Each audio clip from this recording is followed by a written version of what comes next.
We're also rooting for the San Antonio community because, look, Thanksgiving, it's over, but the giving season is just beginning. So many families in and around our area, they need just a little bit more support this holiday season. Absolutely. So joining us in today's Leading Essay segment is Michael Guerra from the San Antonio Food Bank. Good morning, Michael. Thank you so much for making time for us this morning.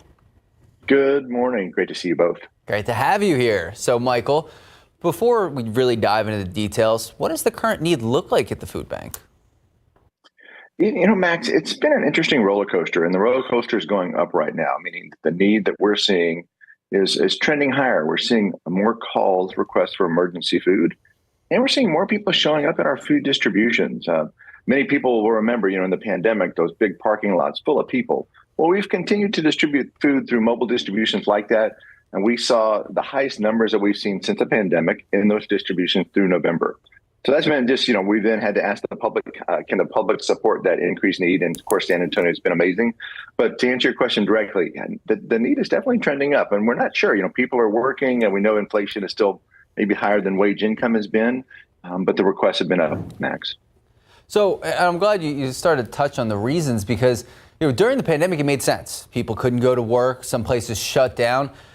At the food bank, have you guys tried to surmise why exactly it hasn't subsided since the start of the pandemic? And then to your point, it's going up. So what problems do you guys see? I know that you talk to a lot of the families.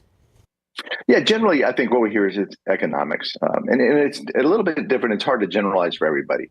For a senior on a fixed income, they're not getting a percent of a raise all the time, but things are getting more expensive around them, groceries, utilities, those kind of things, even their housing potentially. So that's part of the challenge if you're on a fixed income.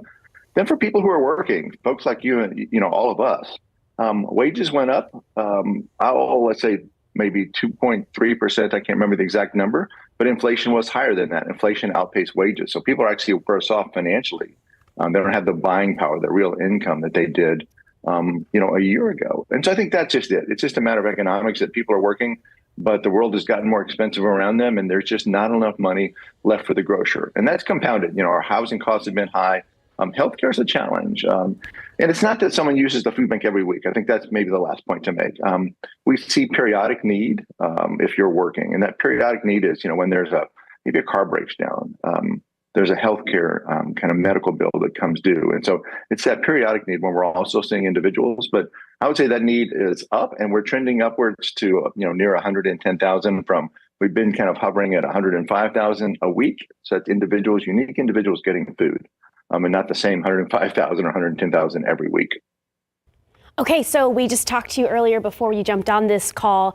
You guys had 2 to 3 events happening on actual Thanksgiving. I know this is a really busy time for you guys. So how did Thanksgiving go? I know it was a really busy day for you. Oh my gosh, thank you for asking. Well, and just hope you guys had a great time as well. I hope you were blessed with families and friends that day. So, we did a number of things on Thanksgiving. We were, one, just inviting people to support the need. We had a turkey trot for 7,000 individuals. And that's a give back event. Well, besides people feeling, wellness and health and all those good things that happen for in a run or a walk, the dollars from that help provide food for folks at Thanksgiving, a turkey and then some. So that was beautiful to see.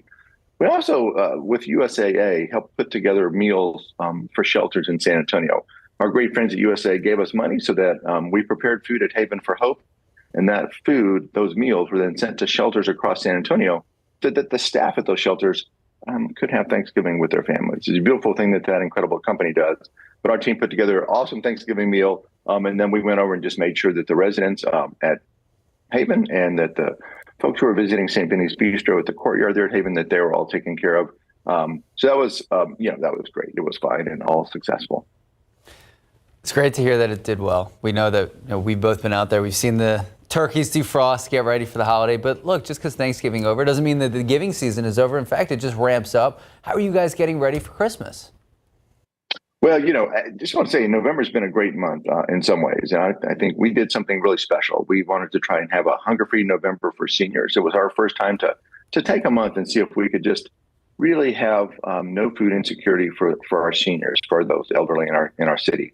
And folks can still call if they need support. Our team is great at finding local food pantries and other ways that individuals can get help in our community if you're a senior. So we really want to make sure that in November we've taken care of all our seniors. But Yeah, just around the corner. You all know it's going to be December, and the need doesn't stop. We all restock our pantry personally, maybe once a week, every 2 weeks. But we're having to do the same for those hundreds of thousands in the area. So we'll ramp up with a couple of campaigns. But I would say, especially if folks can volunteer, I think a little bit of vacation time coming for some families and kids in schools, and pre-booking that volunteer time would be just perfect because we'll see the need continue to increase. So if folks have the holiday time to volunteer, that'd be great. And then our lowest month of volunteerism actually is January. So if you want to kind of come when we actually have a dip in services, book us for January. Okay, what are some other programs that people may not know about? For example, Hunters for Hunger. Oh my gosh, y'all are so great. I was thinking of your garden too. I'm excited to see what you're going to harvest from that because we definitely have a big farm ready at Mission San Juan. We actually had family in from out of town this weekend and took them to the 4 missions that make up San Antonio Missions National Historical Park. And we took them down to see the big farm at Mission San Juan, and we will be harvesting there in January. So that's looking great. And then, of course, for many folks, they're out at their ranches in South Texas and in the Hill Country. And some of them were taking care of, the deer on their ranches. We have a program called Hunters for the Hungry that will allow a hunter or a rancher to donate field-dressed deer into our program. We have a meat processing plant at the San Antonio Food Bank that can handle that deer. It's available 24/7 for a hunter or a rancher to bring those deer, drop them off in our cooler. We process those deer into ground venison that's made available to folks who are facing hunger throughout our community. It's an incredible program. It's great for conservation of land. It's good for the herd of the animals. It's no cost to the rancher, and it's providing, of course, an incredible renewable protein to folks facing hunger. So Hunters for the Hungry is way up and going, and we just encourage people, reach out. You can check it through our website. Thank you all for scrolling through, but also by calling us if you need more information. All right, Michael Guerra with the San Antonio Food Bank. Thank you so much for joining us this morning. I'm going to see if I can wrangle up some of our KSAT friends and come join you in January. Please do. We appreciate that. Thanks to you both. Thank you, Michael. Keep up to date with all of San Antonio's top news, weather, and so much more by clicking the like and subscribe buttons below. And once again, thanks for watching KSAT.